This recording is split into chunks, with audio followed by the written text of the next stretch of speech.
अभी जो supreme court का डिसीजन आया है, उसके बेस के ऊपर जो जजेस ने 2:1 के अंदर हमारी फेवर में नहीं बोला।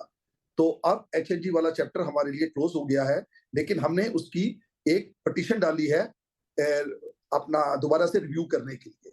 अब रिव्यू करने के बाद अगर हमारे फेवर में आता है, वेल एंड गुड, अदरवाइज हमारा जो इनऑर्गेनिक एंड ऑर्गेनिक ग्रोथ है, उसके पाथ के ऊपर we are already working now. जी सर, आगे यहाँ से जानना चाहेंगे एक जो रेवेन्यू एंड मार्जिन्स के फ्रंट पर एक्सपेक्टेशन सर क्या रहेगी फॉर FY25 एंड 26, क्योंकि FY25 की सर अगर बात करें तो was a weak year from revenue standpoint अगर देखने जाए तो एक व्यू एक्सपेक्टेशंस जानना चाहेंगे फॉर कमिंग ईयर। हमारी जो एक्सपेक्टेशन है रेवेन्यू की, जैसा हमने पहले प्रोजेक्ट किया था, तो उसी एंगल से ही चलेगा जैसे हमने प्रोजेक्ट किया था। सो हमें एक्सपेक्टेड है कि लास्ट ईयर से हमारा 5 से 7% का ग्रोथ आएगा। वो अभी भी इस साल भी आएगा, अगले साल भी आएगा।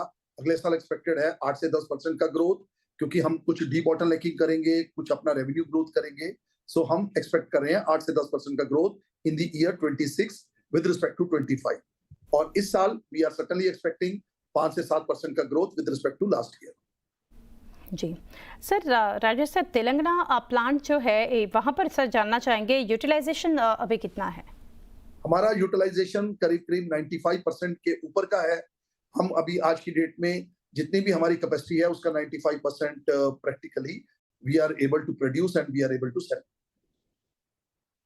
लॉन्ग टर्म के लिए सर अगर प्रोडक्ट सेल्स मिक्स जो है उसके लिए आउटलुक का लेना चाहेंगे, लाइक रेवेन्यू वहाँ पर फार्मा देखे अगर ग्लास कंटेनर, तो ओवरऑल एक long term product sales mix outlook क्या शेयर करना चाहेंगे आप?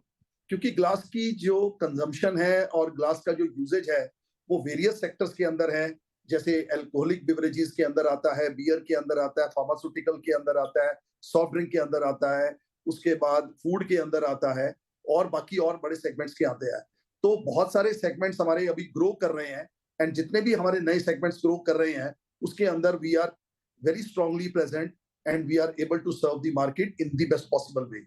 इसके अलावा जो इंडिया के अंदर अभी सेगमेंट्स के अंदर ट्रेडिशनली यूज नहीं हो रहा और ग्लोबली यूज हो रहा है, उसके अंदर हमारी मार्केट डेवलपमेंट की टीम लगी हुई है एंड नए नए सेगमेंट्स के अंदर हम घुस रहे हैं।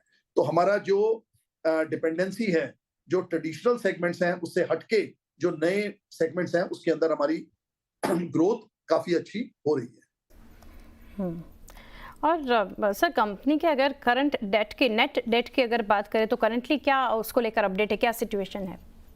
हमारा जो अभी करंट डेट्स है वो करीब 330 करोड़ के आसपास का करंट डेट है और जो हम करीब करीब 12 से 18 महीने के अंदर वी आर लाइकली टू पे ऑफ। तो अब जो हमारा ग्रीन फील्ड प्रोजेक्ट जो अभी हमने अनाउंस किया है with the investment of 700 crore का नया प्रोजेक्ट हमने अनाउंस किया है इन नॉर्दर्न इंडिया और मध्य प्रदेश के अंदर, तो ऑब्वियसली जो वो प्रोजेक्ट आएगा तब तक हम अपना हमारा डेट जो है काफी हद तक खत्म हो चुका होगा और हम काफी हद तक डेट फ्री बन चुके होंगे। जी एंड सर एक्सपोर्ट के फ्रंट पर राजेश सर अगर बात करें तो कैसे एक्सपोर्ट मार्केट्स को आप कैटर कर रहे हो और क्या एक्सपोर्ट पोटेंशियल देख रहे हैं आप? एक्सपोर्ट्स का हमारा बहुत फोकस है अब इस साल में, इन द ईयर 25-26 के अंदर काफी बड़ा फोकस है। हमने अपनी ऑर्गेनाइजेशन को क्या कहते हैं रिटेन किया है और थोड़ा सा उसको चेंज भी किया है। हमने अपना दुबई के अंदर भी ऑफिस खोला है और वेरी सून हम दूसरी जगह पे भी ऑफिस खोलेंगे। तो मुझे ऐसा लगता है कि हम 8 से 10% तक का रेवेन्यू हम अपने एक्सपोर्ट से ले आएंगे और वो रेवेन्यू जो होगा वो हाई एंड ग्लास और प्रीमियम ग्लास के अंदर वो हमारा रेवेन्यू बढ़ेगा। मुझे ऐसा लगता है कि जैसे यूएसए के अंदर जिस टाइप की सिचुएशन चल रही है और यूएसए इस बहुत बड़ा एक इंपोर्टर भी है और बहुत बड़ा कंज्यूमर भी है और जो अभी पॉलिसीज अभी आ रही हैं ग्लोबली उसके अंदर India will be well placed.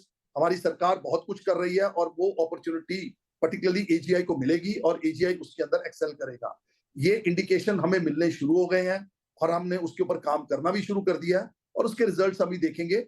अभी 1 साल के अंदर 1.5 साल के अंदर हमें उसके रिजल्ट्स दिखेंगे।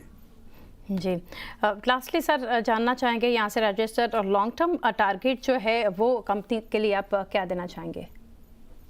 सर लॉन्ग टर्म ये है कि हम एक बहुत ही इंटरनेशनल लेवल के प्लेयर इंडिया के अंदर हैं और उसको हम रिटेन करना चाहते हैं, क्योंकि जो कंज्यूमर की कंपनीज आ रही हैं, कंजम्पशन की कंपनीज आ रही हैं, जैसे अल्कोहलिक के अंदर, बियर के अंदर, फूड के अंदर, सॉफ्ट ड्रिंक के अंदर, ये सारे के सारे एक इंटरनेशनल कंपनीज हैं।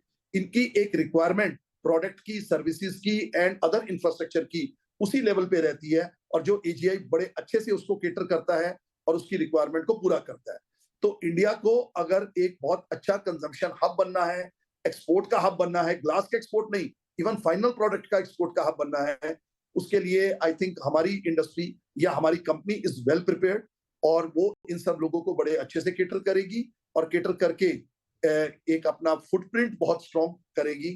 एंड मुझे ऐसा लगता है कि आते हुए सालों में एजीआई का बहुत ही एक बेटर और एक ग्रीन फ्यूचर मेरे को दिखाई दे रहा है। जी, डेफिनेटली राजेश सर।